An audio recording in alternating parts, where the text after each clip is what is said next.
Tonight, a decorated NYPD cop dies after being gunned down. In his very brief career, he had already proved himself to be an exceptional young officer.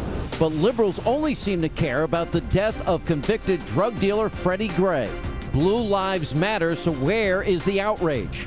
We know the answer to that. Cops' lives don't matter. I think she caused this trouble, and whether this trouble came yesterday or it came 2 weeks from now, it's going to be in the air as long as you taunt. And the left ignores America's real threat by blaming Pam Geller, not radical Islam, for the terror attack in Texas. She's back tonight to take on her critics. There has been a very deliberate attempt to take the foundation down. Plus, Bill Clinton brushes off allegations of wrongdoing at his family's charity despite mounting evidence. It's not like we didn't tell everybody who gave us the money. The author of Clinton Cash, Peter Schweitzer, responds in a Hannity exclusive. Hannity starts right here, right now.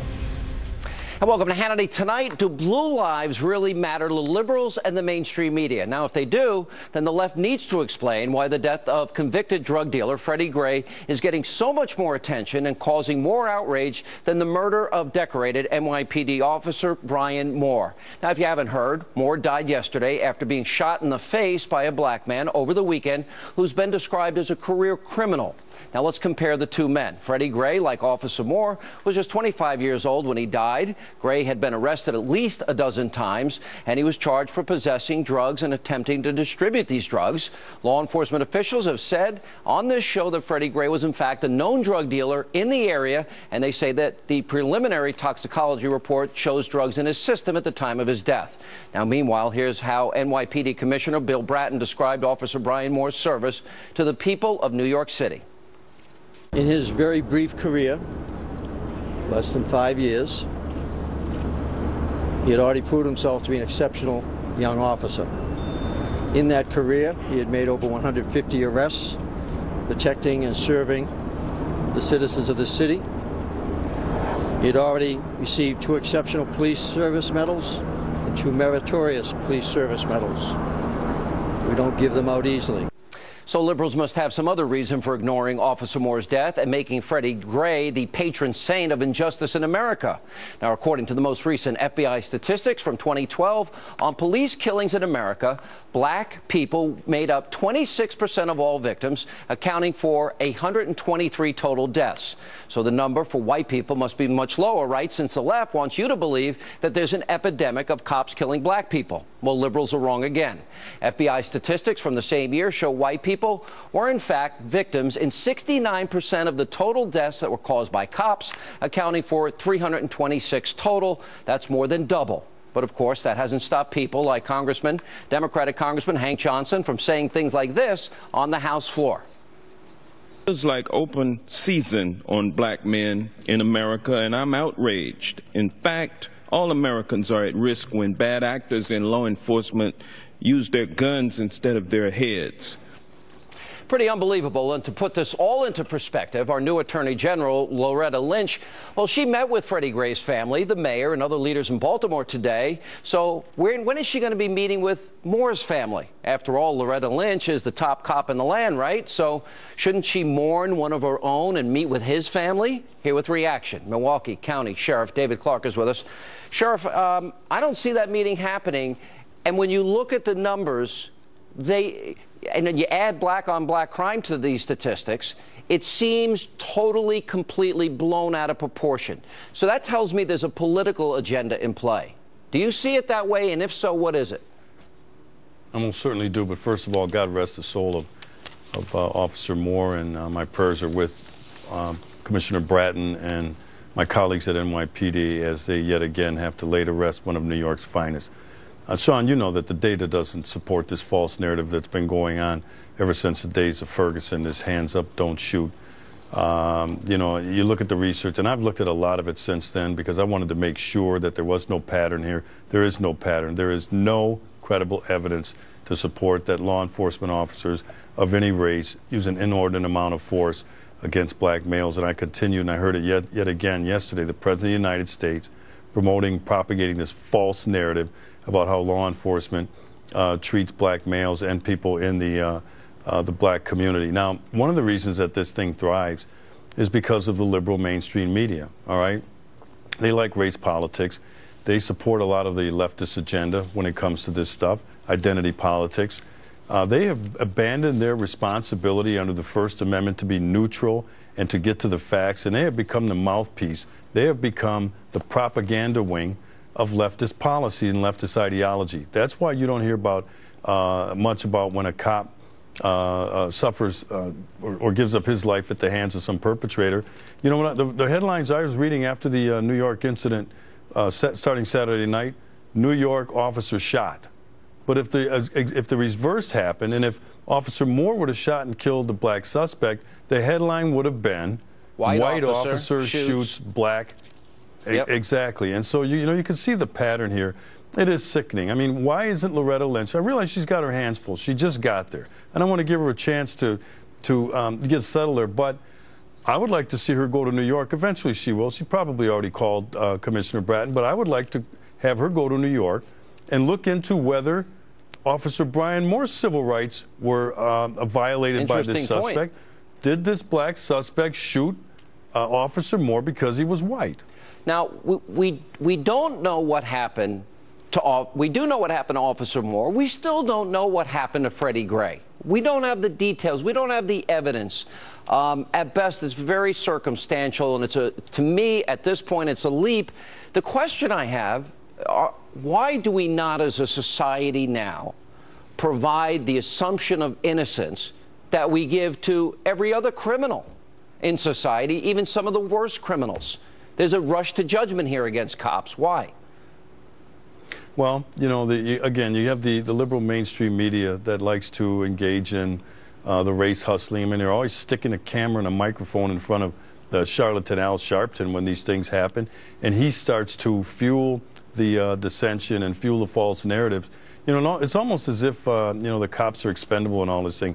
You know, a cop loses his life, it's, oh, well, we feel bad about that. On to the next story. I'm going to give your network, Fox News, credit. I was listening yesterday, and just about every one of your news stories led with the death of the officer of NYPD. And I think that says a lot about where you guys place the importance of law enforcement in the United States. We're just not seeing that from the liberal mainstream media, Sean. All right. Sheriff, always good to see you. Thank you for being with us. Joining us now, Fox News contributor DeRoy Murdoch, Democratic strategist Andre Richardson is with us. DeRoy, when you look at the statistics, over 90% of black murder victims are killed by other blacks. You don't know the names of the people killed. You don't know the circumstances in which it happens. It's only when it is a police officer. I would argue by these numbers, it is an epidemic of black-on-black crime. No protests, no political statements by the president, nothing. Why? It's a non-issue, unfortunately, Sean. And the magnitude of this is staggering. You'd mentioned 123 blacks in 2012 killed by cops. I think that includes armed, unarmed, all the different circumstances, male, female, etc. That same year, I think there were roughly 5,000 blacks killed by other blacks. So we're talking about 40 times more. So if you're a black man walking down the street, you're 40 times likelier to be killed by another black man than by a white cop. And yet again, where's the focus? The focus is on that 123, not on the 5,000 black people killed by other black people. This has to be part of the national conversation on race, and unfortunately it's not. Because we do care about the lives of these kids. We do care about the loss of life, because every life means something here. Andre, and that's the point.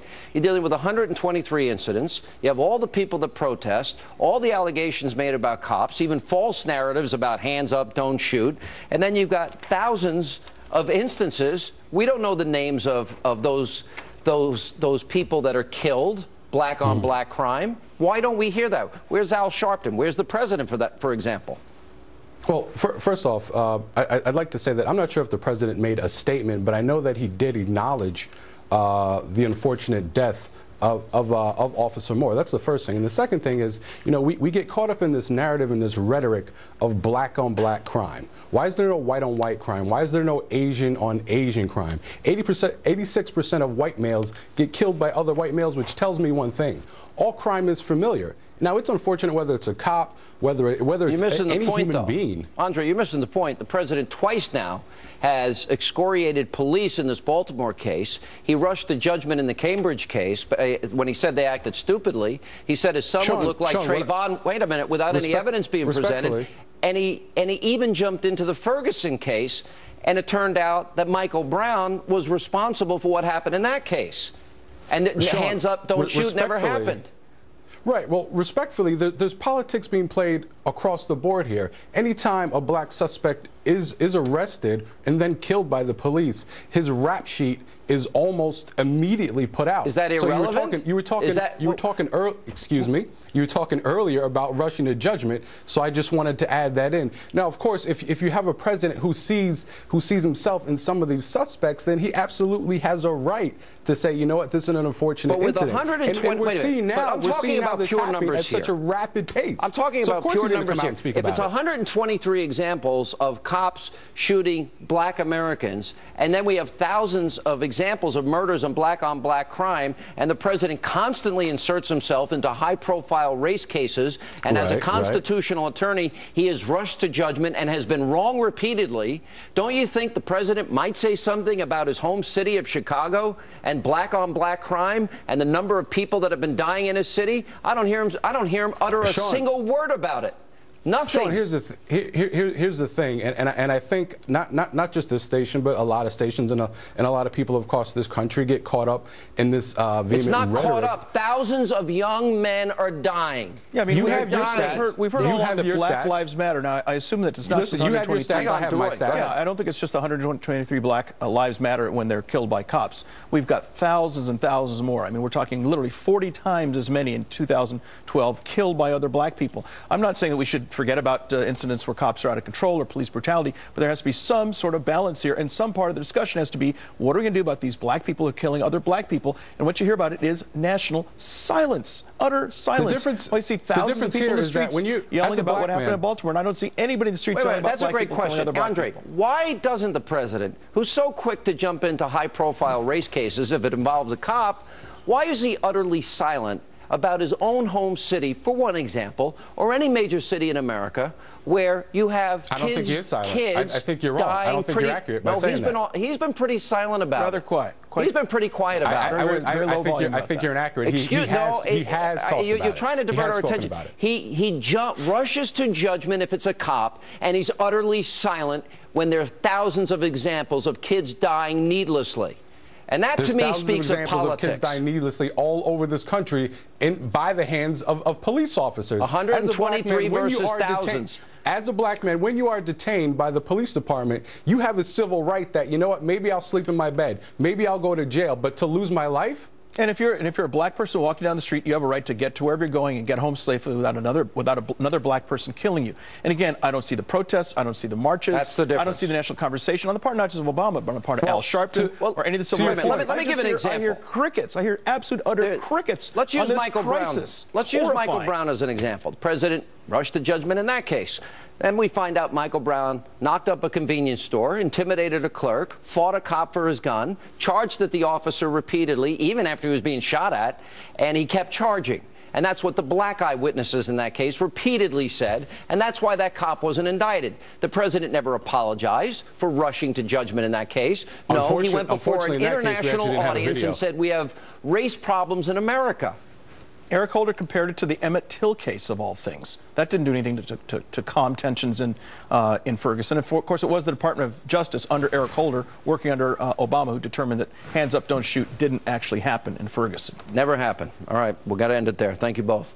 And coming up tonight, the imam of one of the Texas terrorist suspects says the radical Islamist was well liked in the mosque and displayed no signs that he'd been radicalized. That's next. And then later tonight.